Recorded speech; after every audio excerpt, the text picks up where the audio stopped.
morning, I spent my daily 5 minutes on Facebook. 今朝ですね、私は毎朝5分だけ Facebook 見るんですけれども、それを見てました。And I saw a post from your pastor.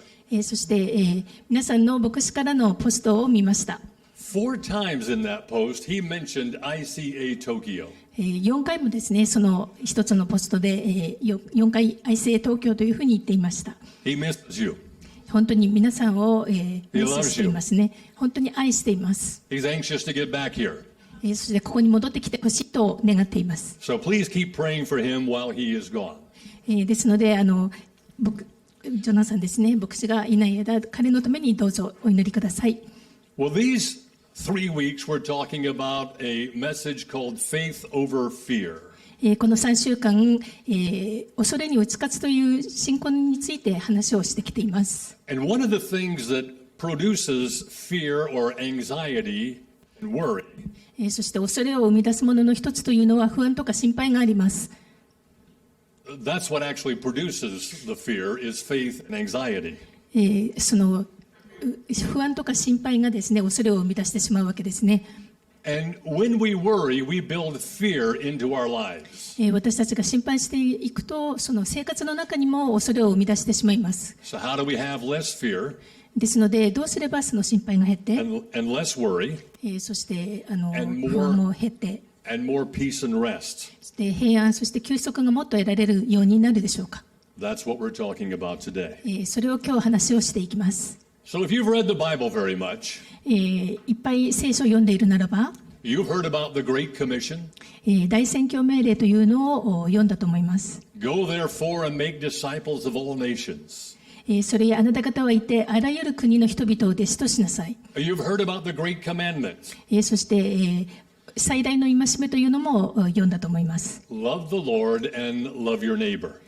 あなたの神である主を愛せよ。そして、隣人をあなたのように愛せよ。And so today we're talking about the Great Commission. そして今日は I'm sorry, the Great Invitation. 最大の招きについて今日は話をします。What is that invitation? その招きというのは何でしょうか。 You've heard it before. 皆さん前に聞いたことがあると思います。After meeting a lot of people in Matthew chapter 8 and 9, 多くの人たちとですね、イエス様が出会ってから、マタイの、Jesus gives people this invitation in Matthew chapter 11. マタイの福音書11章28節からイエス様はこのように、招いています。Matthew 11:28 to 30 says, Come to me, all you who are weary and burdened, and I will give you rest. Take my yoke upon you and learn from me, for I am gentle and humble in heart, and you will find rest for your souls. For my yoke is easy, and my burden is light. すべて疲れた人、重荷を背負っている人は私のところに来なさい。私があなた方を休ませてあげます。私は心優しくへりくだっているから、あなた方も私のくびきを追って私から学びなさい。そうすれば魂に安らぎがきます。私のくびきは追いやすく、私の荷は軽いからです。Jesus' burden is light. イエス様の荷は軽いんです。But when we take the burden or the yoke of our culture, ですけども、私たちが自分たちのカルチャーのくびきをですね、背負ってしまうと、life becomes very heavy. 人生というのはとても辛くなってしまいます。There are many demands on us to work hard. たくさんの要求がですね、私たちに迫ってくるわけですね。To achieve more things. もっといろんなことをするように、And to succeed at all costs. そして是が非何が何でも成功しなさいと。And sometimes I think, what is Jesus thinking? 時にですね、私はイエス様が何と思われるかなと考えることがあります。When he watches us take on the burden of our own culture and life, それは私たちが自分の生活のカルチャーの重荷を背負ってしまった時ですね。and we become tired, そして疲れてしまって、and then we say something like this. そしてこんなようなことを言ってしまう時。Jesus, I thought you said that your yoke was easy and your burden is light. イエス様、あなたは私たちにあなたのくびきは追いやすく、あなたの荷は軽いと言ったと思ったんですけれど、Then I imagine Jesus saying back to me, そういう時にですね、イエス様は私に答え返してくださる。David, it's not my burden that's making your life hard. デイビッド、あなたの人生が辛いのは、私の重荷のせいではないよと。It's the burden you have chosen for yourself that's making your life hard. あなたが自分で選んでしまったその重荷なんだよと。それがあなたの人生を辛くしているんだよと。So in modern day terminology, その現代用語では、we call this stress or burnout. そういうことをですね、ストレスとか燃え尽き症候群というふうに言いますが、So wherever you find people who are focused on achieving as much as possible, そのどこにいたとしても、そのできるだけ多くのことを達成しようというふうにしている人を見ると、with limited time and resources, 限られた時間とかそのリソースでですね、and we're being pushed by other people, そして他の人たちにこう押し付けられているような、you will find stress. そういう人たちを見ると本当にストレスがあるのがわかります。And that's why these words of Jesus are so inviting. ですからこういう時にですね、イエス様の言葉はとても引きつけられるものになります。Because we all know what it's like to be overloaded. それは私たちはその負担がかかりすぎているというのがどういうことかというのをよく分かっているからです。So Jesus tells us to do these three things. イエス様はこの3つのことをしなさいというふうに私たちに教えています。Number one, he says, come to me. まず1番目は私のところに来なさい。This word come in the original language is often used to stress an invitation. その言語、オリジナルの言語では、この来なさいというのは、招くということを強調している言葉です。Sell everything you have and come, follow me. 自分の持っているものをすべて売ってきて私に従いなさい。Come to the wedding feast. 結婚披露宴に来なさい。Then the angel told Mary, come, see where they have put his body. 天の御使いがマリアに来てイエス様が横たわっていたところを見なさいと。But this is no casual invitation. ですけどもこれはそのカジュアルな気楽な招きではないんです。This is Jesus telling his followers, come to me. イエス様はその従っている者たちに私のところに来なさいと。I have something I want to give you. あなたにあげたいものがあるんだよ。Come and find rest for your soul. 来なさいと。そして魂の安らぎを私から得なさいと。Jesus sees our needs. イエス様は私たちの必要を見てくださっています。He sees the difficulties of our lives. 私たちの人生の苦しみ、辛さを見てくださっています。And he would say to you, そしてイエス様はあなたに言っています。come to me. 私のところに来なさい。I want to give you the gift of peace and rest. 平安と休息をあなたにあげたい。So in the book of Matthew, Jesus gives his great teaching. マタイの福音書では本当に素晴らしい教えをイエス様はなさっています。You know, Matthew 5, 6, and 7. マタイの5章から7章までですね、素晴らしい教えです。It's called the Sermon on the Mount. 三条の水訓とか。And after that teaching, Jesus starts going out and meeting people.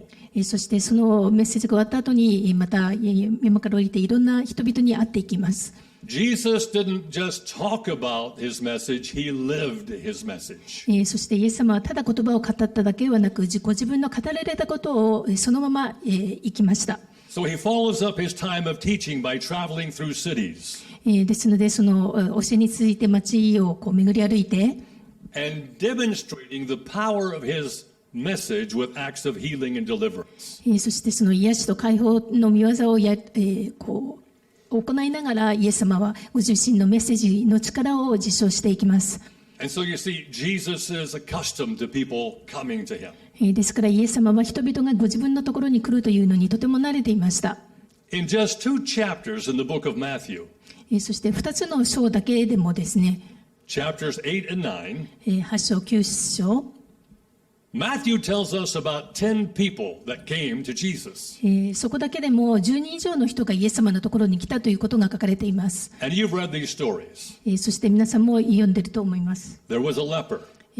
雷病の人、 There was a Roman army commander. ローマの100人隊長、 Peter's mother-in-law. ペテロの義理のお母さん、the crowds that were around Peter's mother-in-law, そしてペテロの義理のお母さんの家にいた人たち、 the disciples on the Lake of Galilee, ガラリア湖での弟子たち、 two demon-possessed men, 悪霊に取りつかれた2人の人、 a paralyzed man, 痛風で麻痺した男、 a synagogue official, 立法学者たち、 a woman with an issue of blood, 長丁を患った女、 and two blind men. 2人の盲人。 When Jesus said, "Come," イエス様が来なさいとおっしゃられるとき、 he meant it. 本当にそのままを意味しています。 He was ready. 皆さんが来るのを待っているんです。 When 準備できてます。 Jesus met human need and suffering, イエス様が人の苦しみや必要に出会うとき、 his first response was to bring healing and rest. 最初に癒され、そして休息を与えてくださいました。 So Jesus continues his ministry of teaching and healing. このようにしてですね、癒し、そして教えを続けていきます。 Throughout a lot of different cities. このいろいろな町、村中でですね、ずっとイエス様は続けられていきます。 And at the end of Matthew chapter 9, そして9章の終わりでイエス様は、 after ministering to these 10 people groups, この10人以上の人たちに仕えた後に、 Matthew 9:36 in the Bible says this. 9章の36節にはこのようにあります。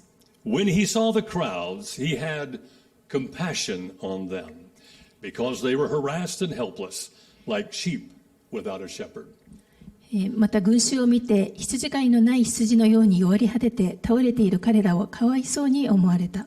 If Jesus were physically here today, もしイエス様が実際にですね、ここにおられたとしたら、 and he looked out at this audience, そしてここにいる皆さんをご覧になったら、 he would not see problems. イエス様はその問題を見ることはありません。 He would not think, oh, what do all these people want?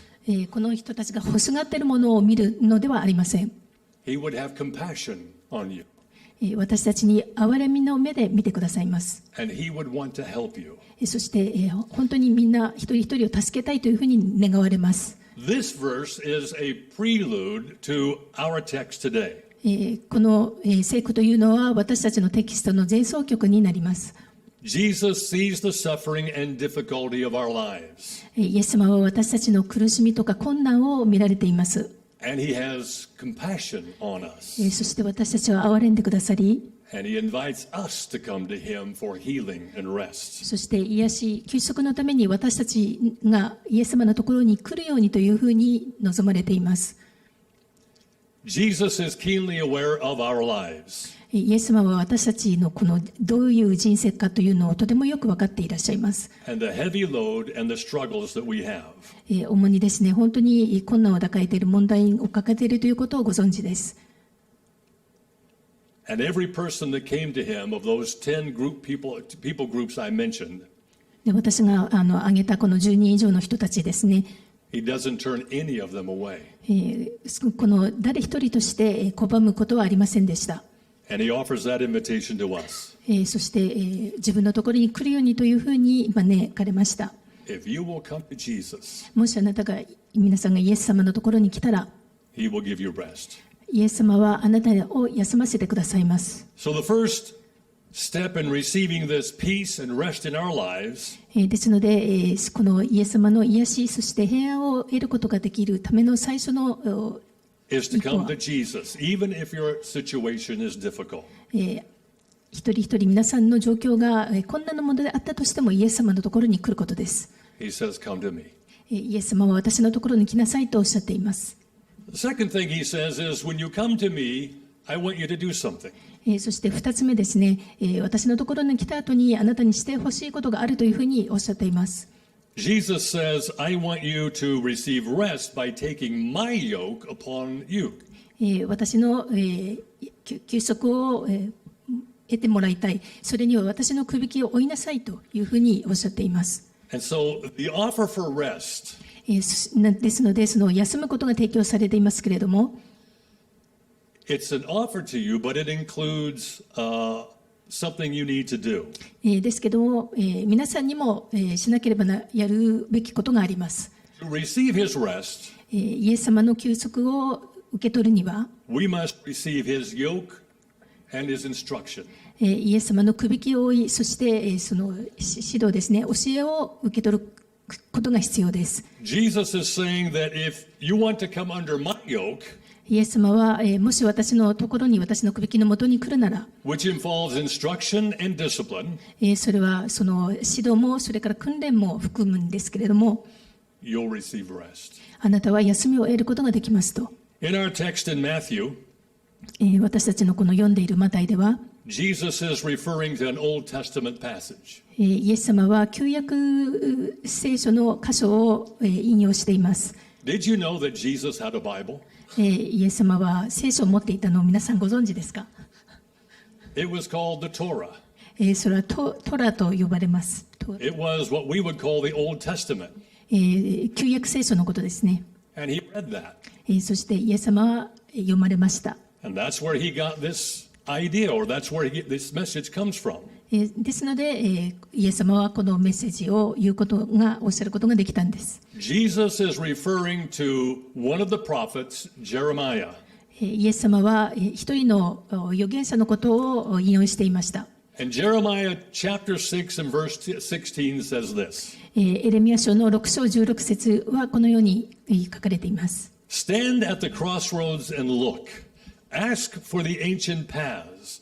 Ask where the good way is and walk in it, and you will find rest for your souls. 主はこう仰せられる。四つ筋に立って見渡し、昔からの通り道、幸いの道をどこにあるかを尋ね、それを歩んであなた方の憩いを見出せ。Once again, here's a condition. もう一度ですね、ここには条件があります。Look for the proper way to live. 正しい適切な道を探しなさいと。And that way will lead to rest and peace. そうすればその休息と平安の道へと導いてくれると。Jeremiah was known as the weeping prophet. エレミヤは涙の預言者ということで知られていました。He wept because of how far God's people were from God.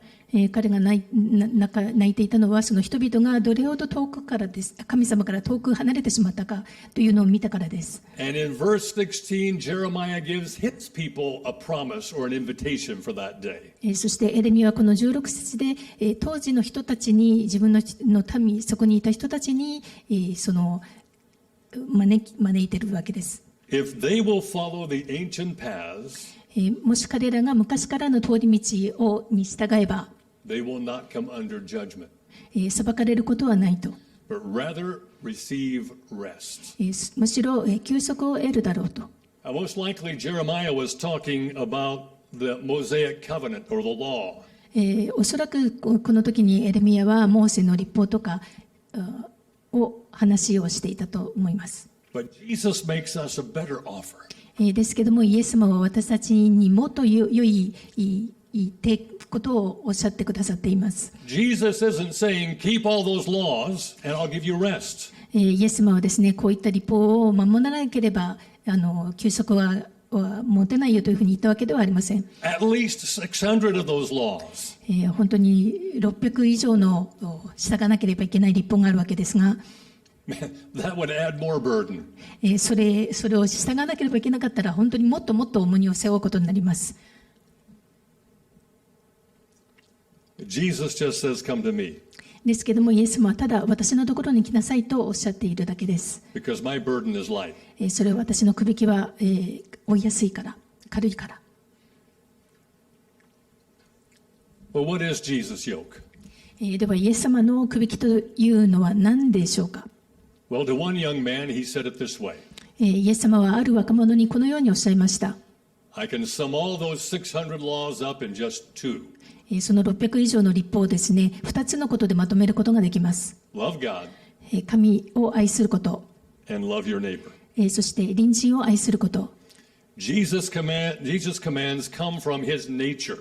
イエス様の命令というのは、ご自身の性質から来ています。Which is gentle and humble in heart. イエス様は本当に心優しく謙虚な方だからです。The God of the universe この全宇宙の神様が that could demand anything he wants from us. 私たちから何でもですね、要求することができるその神様。Tells us, my yoke is easy and my burden is light. その神様が私たちにご自身のくびきは重くないと、It's doable. そして軽くて実行することができるというふうに。John tells us that Jesus' burdens and commandments are not burdensome. そしてヨハネは、その命令は重荷とはなりませんというふうに語っています。To receive Jesus' yoke そのイエス様のくびきを受けるということは、is to receive his instruction and his values. 神様の命令、そして価値観を受け入れるということです。He promises us that his yoke is light. It's not intended to weigh us down. その神様のくださっている約束というのは、その主のくびきによってですね、私たちを重みで倒そうとしているということではないんです。So Jesus says, come to me. イエス様は私たちに来なさいとおっしゃっています。Take my instruction and my values in your life. あなたの人生で私の命令とそして価値観を受け取りなさいと。And then the third condition Jesus gives for receiving this rest is learn from me. そして3つ目はですね、私から学びなさいということです。We need to learn from the teachings and the values of Jesus. イエス様の教え、そして価値観を私たちは学んでいく必要があります。Jesus aligned his values with his Father's values. イエス様はご自身の価値観を天のお父様の価値観と一緒に合わせました。That's how Jesus received rest and peace. そのようにして天のお父様から平安とそして休息を得られました。Having the same values that Jesus has makes life much easier. イエス様が持たれたその同じ価値観をですね、持っていくということはとても私たちの人生を楽にしてくれるものです。Well, what does Jesus want us to learn? イエス様は私たちに何を学んでほしいんでしょうか。He wants us to observe or look at his life and learn. どのようにイエス様が生きたか、それを観察して学んでほしいと望んでおられます。How did Jesus live? イエス様がどのように生きられたか。When Jesus invited his 12 disciples to come and follow him, イエス様が12人の弟子たちにですね、来て従うように招いたとき、he taught them in two ways. 2つの方法で教えました。He gave them words of instruction, 言葉で教えて、and he demonstrated a lifestyle that he wanted them to copy. そして、弟子たちに真似てほしいその生き方を弟子たちにそのまま見せました。Besides the words he taught his 12 disciples, そして言葉でその教えたその他の以外、その他でですね、like the Sermon on the Mount, 例えば三条の水訓のように、he taught them his lifestyle. その主のご自身のライフスタイルを教えました。They lived with Jesus. イエス様と一緒に彼らは生活しました。そして従っていきました。They saw what he did and how he lived. そしてイエス様が何をなさったか、どのように生きたかというのを自分の目で見たわけです。And Jesus' words were consistent with his lifestyle. そしてご自身が生きられた、それと同じ、全くその語られた言葉と同じように生きられました。Jesus taught his disciples a lifestyle of periodic solitude. イエス様が最初に教えたその、ライフスタイルというのはその定期的に一人になるということです。I'm just going to give you a few examples of what Jesus' lifestyle was. いくつかそのイエス様のライフスタイルの例を挙げていきたいと思いますが、Jesus had a habit of periodic solitude. イエス様は定期的にですね、一人になるようにされました。That wasn't all the time, いつもずっとではないんですが、but regularly Jesus sought a place to be alone. 意図的にご自身一人になるようにイエス様はそのライフスタイルを持たれました。He spent a lot of time with people. その時間をその人たち、群衆と過ごしましたけれども、And he lived with these 12 guys. そして12人の弟子たちとも一緒に暮らしていました。Am I the only one that finds that burdensome? それは自分にとってはもしかしたら結構辛いことかもしれないと。I mean, he's never alone. 本当に一人になる機会がないわけですよね。Well, that's not true. He was alone sometimes. ですけども、それは本当のことではなく、イエス様は一人になるときは持たれました。Jesus was seldom alone by accident. 偶然に一人になるということはほとんどなかったんですけれども、but he was often alone by design. ですけども、意図的に一人になるようにされました。Jesus was intentional about being alone at different times. その時としてですね、一人になるように意図的に行動されました。Jesus knew it was good to be with people. イエス様はその人々と一緒にいるというのがとてもいいことだというのをもちろんご存知でして、But even the Son of Man needed time to rest and think. ですけれども、人の子、その神の子の子であったとしても、一人になるということが必要だったということをご存知でした。It was one of Jesus' favorite things to do, to go away and find a quiet place and pray. イエス様がその気に入っていたことの一つにですね、静かなところに行って、一人で少し時間を過ごすということです。And one time after a really busy day, ある時、すごく忙しかったその後に、what would you call a busy day? 忙しい日なんて皆さん呼びますか？言うでしょうか？ Okay, I went to church today and I talked to 100 people. 私は今日教会に行って100人以上の人と話をしたよ。And I encouraged them. そして彼らを励まして、I don't know what a busy day for you is, 皆さんにとってその忙しい日というのがどういう日か分かりませんけれども、but a busy day for Jesus is feeding 5,000 people. 忙しかった日の一日、それは5000人もの群衆をですね、に食事を与えた時とかと言えま That's す a。busy day. それは本当に忙しい日と言えます。And Matthew chapter 14 says this. そしてマタイの14章ではこのように語っています。After he dismissed them, he went up on a mountainside by himself to pray. Later that night, he was there alone. 23、群衆を返した後で祈るために一人で山に登られた。夕方になったがまだそこに一人でおられた。Jesus could not just give and give and give. He sometimes needed to receive. イエス様もただただもう与えるだけっていうことではなく、時にはその受け取ることが必要でした。And so he found that place to be alone. ですので一人になる場所を見つけられました。During the busyness of life, Jesus often looked for places of solitude. その忙しさの中でもイエス様はその一人になれるところを探しました。And he wasn't just sleeping そしてただ寝るだけのためではなくて、 or looking at his phone on Facebook. でその、携帯で Facebook を見るとかそういうためのものではなく、We specifically know that he was speaking to his father. 私たちはよくわかるんですけども、天皇お父様と一緒に語るために、話すために一人きりになられたということがわかります。And that's how he found rest and peace. そのようにしてイエス様は平安とそして休息を得られたんです。 When we speak, we don't hear.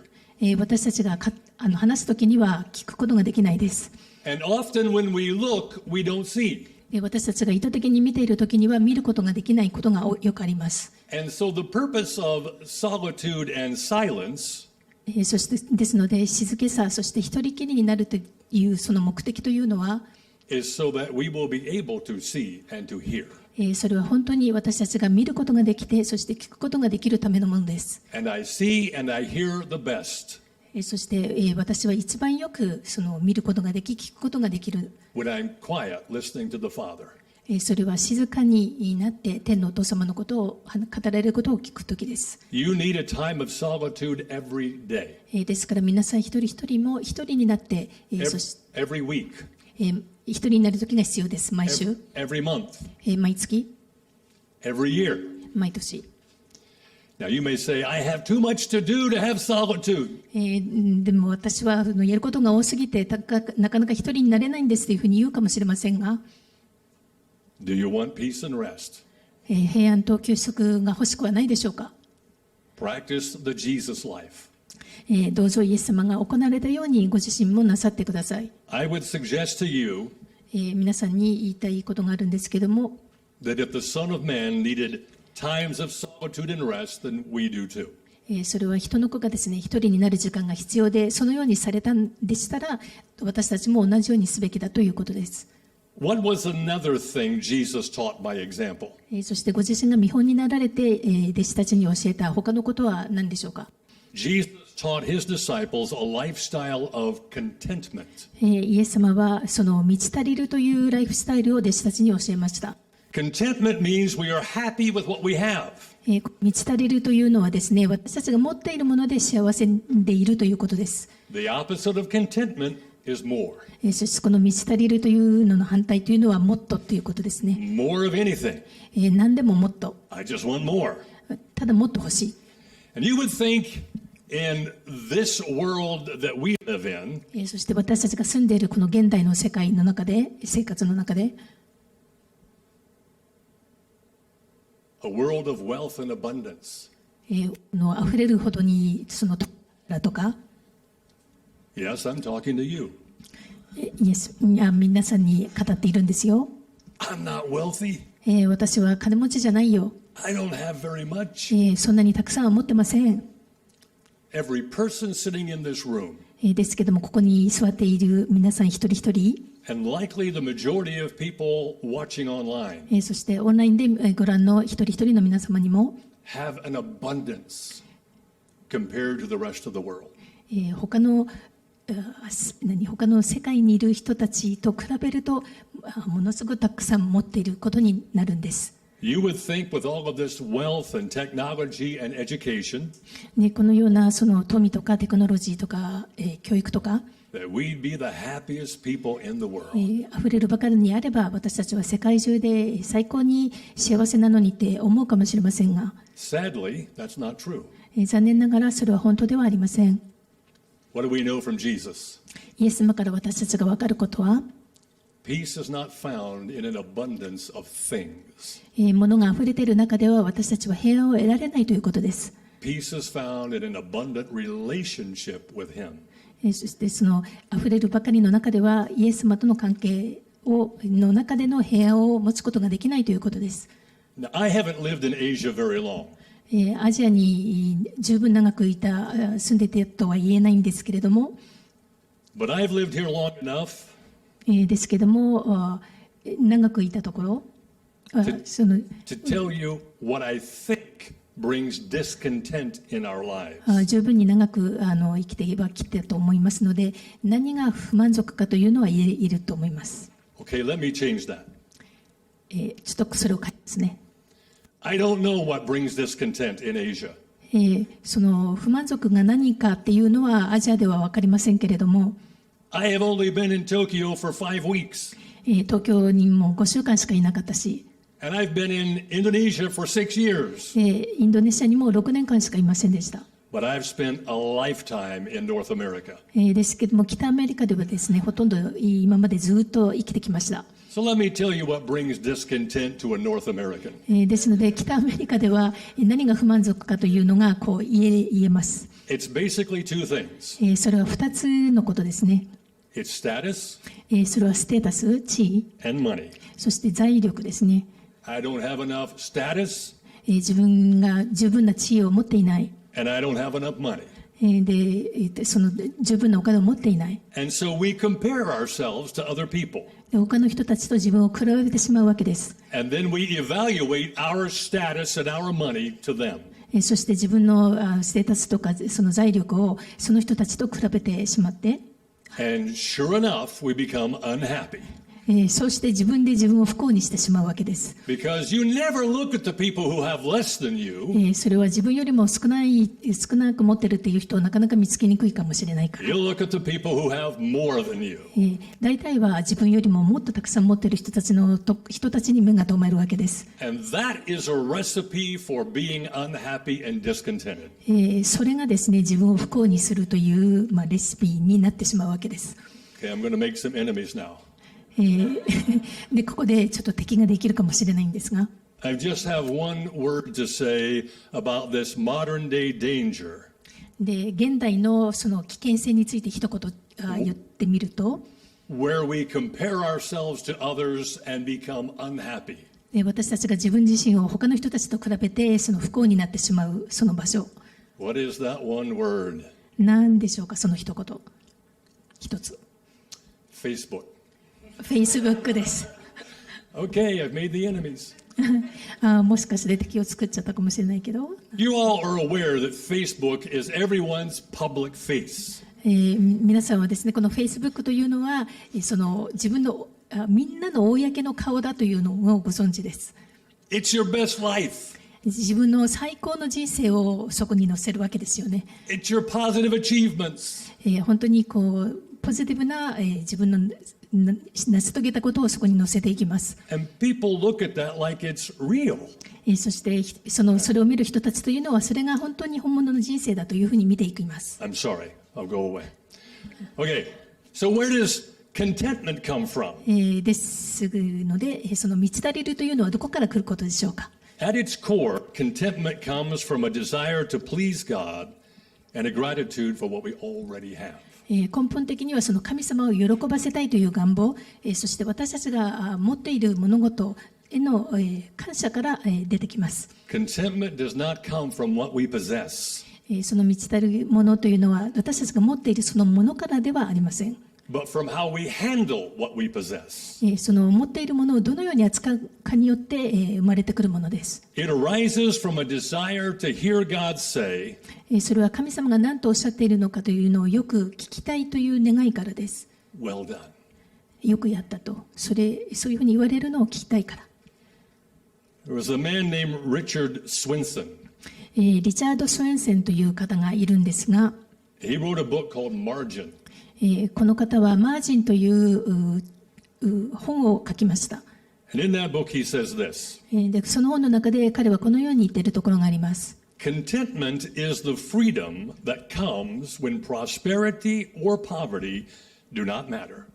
To accept what we have and to want but little. And the more we choose contentment, the more God sets us free. And the more he sets us free, the more we choose contentment. この満ち足りることというのは繁栄や貧困などとは関係がない自由です。私たちが持っているものを受け入れ、そして望むものはわずかだということです。私たちがこの満ち足りることを選択すればするほど、神様は私たちを解放してくださいます。神が私たちを解放してくればくださるほど、私たちはこの満ち足りるということを選ぶようになります。Where did he get this idea? このような考えはこの方はですね、どこから得たんでしょうか。I think he got it from the Apostle Paul. 私は使徒パウロからもらったというふうに思います。The Apostle Paul says in Philippians chapter 4, verse 11 this. 使徒パウロはフィリピンの手紙でこのように言っています。He's talking to the Philippian church. フィリピンの教会の人たちにパウロは語っています。A Philippian church that gave him money so he could do ministry. フィリピンの人たちというのはパウロに献金をした人たちなんですね。That's their relationship. 彼らたちはそのような関係を持っていました。Paul's a missionary, パウロは宣教師であって、and the Philippians were a supporting church. フィリピンの人たちはその宣教を助けるために捧げていました。And he's writing to tell them thank you. そしてパウロは彼らたちにありがとうというように手紙を書いています。But he wants them to know he has a lot. そして本当に満ち足りているということを知ってほしいと思いました。Philippians 4:11 to 13 says, I am not saying this because I am in need, for I have learned to be content. There's that word. That's why I thought Richard Swinson got it there. He says, I know what it is. I'm just going to read it through. Forget that middle part. I have learned to be content, whatever the circumstances. I know what it is to be in need, and I know what it is to have plenty. I have learned the secret of being content in every situation, whether well-fed or hungry, whether living in plenty or want. I can do all this through him who strengthens me. 乏しいからこういうのではありません。私はどんな境遇にあっても満ち足りることを学びました。スウェンセンはここからこの考えを得たと思います。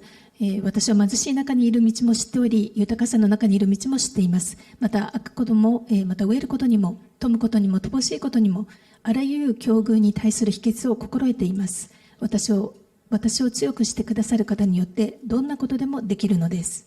Another value that the disciples saw in Jesus' life そしてイエス様のライフスタイルの中からまた弟子たちが見て学ぶことができたことがあります。was simplicity. それはとても簡素な生活をするということです。A lifestyle of contentment facilitates a lifestyle of simplicity. で、この満ち足りるライフスタイルというのは、シンプルなライフスタイルを生きやすくしてくれます。I don't need more things. そんなにたくさんのものは必要ではない。That makes life simple. それはその人生をシンプルにしてくれます。Now, usually after you get a lot of things, 大体の場合ですね、ものがたくさんあると、we realize that's only the beginning of the worry about things. それはそういう者たちのことに関してその心配の始まりだということに過ぎないというふうに気づいていきます。I have all these things. こういうものが自分はたくさん持っていると。How can I keep all these things? どうやったらこれをキープしていくことができるんだろうか。I gotta buy more locks. で、I gotta buy more locks for the door. もっと鍵とかですね、金庫を買わないと。I gotta buy insurance in case I lose these things. なくなってはあったら困るから、その保険にかけないと。The people I know who have a lot of money たくさんのお金を持っている人たちは、are even more worried about the money they have than the people who don't have money.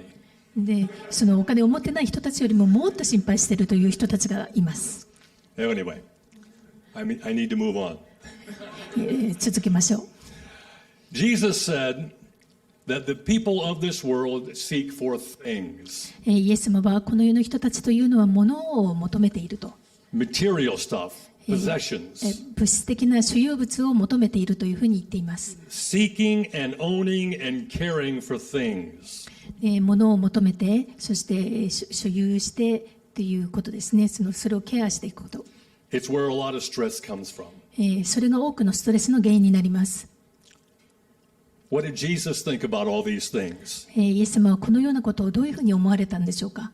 He already told them in the sermon he gave them in Matthew chapter 6. マタイの6章でおっしゃられたようにもうそこで教えられていました。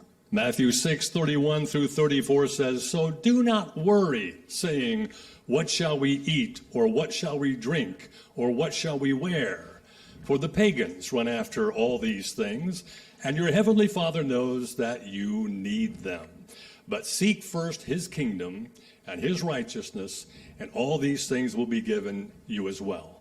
Therefore, do not worry about tomorrow, for tomorrow will worry about itself. Each day has enough trouble of its own. マタイ6章31から、そういうわけだから何を食べるか、何を飲むか、何を着るか、などと言って心配するのはやめなさい。こういうものは皆、異邦人が切に求めているものなのです。しかし、あなた方の天の父は、それが皆、あなた方に必要であることを知っておられます。だから、神の国とその義をまず第一に求めなさい。そうすればそれに加えて、これらのものはすべて与えられます。だから、明日のために心配は無用です。明日のことは明日が心配します。労苦はその日に十分あります。So we started this message with an invitation to come. 私たちはこの今日のメッセージをですね、イエス様からの招きで始めました。And if you will learn from Jesus' teaching and his lifestyle, そしてイエス様の教えとライフスタイルから学ぶことがあれば、which is his yoke, それはイエス様のくびきを負うということですね。if you will come under his teaching and his lifestyle, そしてイエス様の教え、そしてライフスタイルのもとへ来るならば、you will have rest for your souls. あなたの魂のために安らぎを見ることができます。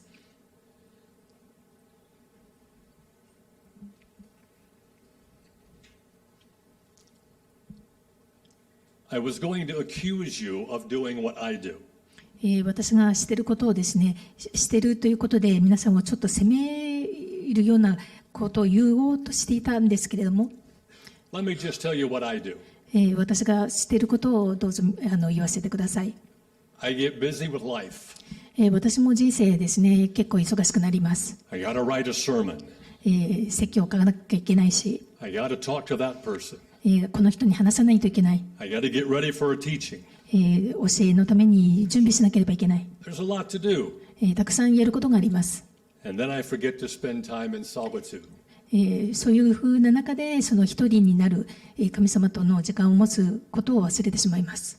And then I become unhappy and discontented with my life. そしてそのようにしてその自分の人生ですね、不幸になってしまって不満足を感じてしまうわけです。And my life doesn't become simple, it becomes hard. そして自分の人生はシンプルになるのではなくて、その難しい困難にだというふうに思ってしまいます。And then I think Jesus is responsible for my life. そしてイエス様の責任だと、イエス様のせいで自分がこんなんなというふうに思ってしまいます。I think too often しばしばですね、we read this verse that Jesus says, "Come to me and I'll give you rest." イエス様が私のところに来なさい、そうすれば安らぎを、休み、休息を与えてあげるというこのことを読んでも、And we forget the part about living his lifestyle. ですけども、そのイエス様がどのように生きられたかというそのライフスタイルを忘れてしまうということが多々にあります。It's no secret how to get rest. どのように休息を得るかというのに秘密はありません。It's no secret how to have peace in your life. 皆さんの人生にどのように平安を持つかというのに秘密はないんです。Less of things, more of Jesus. 物を少なくして、そしてもっともっとイエス様を多くするということです。Less of me, more of Jesus. 自分が、少なくなって、そしてイエス様がもっともっと自分の人生で大きくなることです。I promise you rest 私はあなたに休息を約束するよと。when you live the Jesus life. イエス様の人生と同じように生きたら休息が得られます。それは約束です。When you live a life of periodic solitude, 定期的に一人になって、when you live a life of contentment, そして満ち足りて、 and when you live a life of simplicity. そして簡素に生きるそのライフスタイルを続けていくならば、 There are other things that Jesus life will teach you. そして他のものもですね、イエス様が教えてくださいます。 You want rest? あなたが、皆さんが休息が欲しいなら、 You want peace? 平安が欲しいなら、 Come to Jesus. イエス様のところに来てください。 Leave that busy life alone for a while. その人生の忙しさからちょっと離れて、 Come to Jesus. イエス様のところに来てください。 Learn from him. イエス様から学んでください。 Learn the life he lived. イエス様が生きたその人生から学んでください。 The priorities he had. イエス様のこの優先順位を The 知ってください。 relationship he had with his father. 天のお父様とのイエス様との関係を知ってください。 That's where rest comes from. そこから休息が来ます。 That's where peace comes from. そこから平安が生まれてきます。 It is no secret. 秘密は全くありません。 Jesus modeled that life for his disciples. イエス様は弟子たちのためにそのようにモデルに本になって生きられました。 Now, I feel a little bit guilty. ちょっと私はこの後ろめたい気持ちがあるんですけれども、 Because it sounds like I'm up here telling you, and like I have done it. それはまるで自分がですね、こういう人生を成し遂げているかのように聞こえてしまうかもしれないから、 I promise you, when I walk out of here today, ですけども、私がここを出てた時にはですね、 the busy life, その忙しさにまみれてしまいます。 the 21st century life, 21世紀の人生の中にどっぷり入ってしまいます。 the David life デイビッドの自分の人生に入ってしまうわけです。 will grab me by the throat and try to choke me to death. 本当にこの喉元をつかまれてですね、窒息しそうになってしまう時があります。 Every day, 毎日、 I have to remember 私は思い出さなければならないんです。 what's the Jesus life. イエス様の人生はどうだったか。 That's the life that brings rest. それが休息をもたらしてくれる人生です。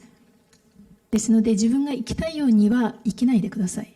And think you can run into Jesus at the last second and say, okay, Jesus, now I want rest. そして最後の時にですね、イエス様、今はもう私は休息が欲しいんですよと。It's simple. とてもシンプルなことです。 Practice his life. イエス様の人生を実行してください。Find times to be alone with the Father. 天のお父様と二人きりになれるその時、一人きりになれる時を求めてください。 Be content with what you have 自分の持っているもので満ち足りるようにしてください。 and simplify your life. そして自分の人生をシンプルに生きましょ You will have rest. う。そうすれば休息を得ることができます。We're going to pray in just a little bit.